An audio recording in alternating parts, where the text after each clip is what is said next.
हम दुश्मनों के खिलाफ सिक्योरिटी फोर्सेस की कार्रवाइयां जारी हैं। सिब्बी में ऑपरेशन के दौरान दहशतगर्द मारा गया, 2 जख्मी हुए, असलहा बरामद कर लिया गया। ISPR के मुताबिक शहरियों को निशाना बनाने वालों के खिलाफ किया।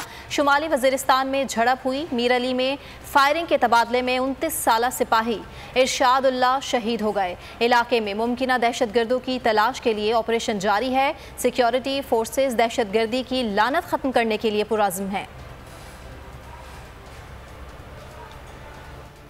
तो नजर आ रहा है सामने लिखा हुआ है जुल्म मिटने के लिए। 2 चीजों से मिटेगा भाई। एक, अदल की कुर्सी पे जो लोग बैठते हैं ना, वो अदल के हिसाब से फैसले करने लगे। दूसरा, कौम निकल खड़ी हो जुल्म के खिलाफ, तो जुल्म खत्म हो जाएगा। या इन दोनों में से कोई एक चीज हो जाए या दोनों हो जाए। अगर 420 का मुकदमा था, उस वक्त अदलिया में जो लोग बैठे हुए केस देख रहे थे, वो पूछते ना यार चीट हुआ कौन है।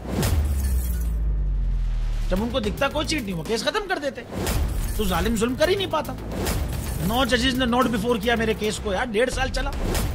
शख्सी जमानत का केस, सेम केस इस्लामाबाद में कर दिया। एक ही इल्जाम पे 2 केस हो नहीं सकते भाई।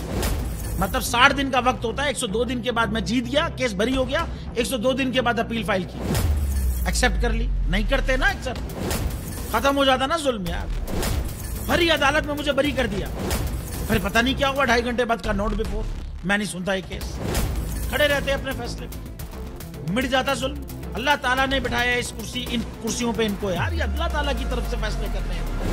तो या तो ये फैसले आएंगे, जुल्म मिट जाएगा, या कौम खड़ी हो जाएगी जुल्म के खिलाफ।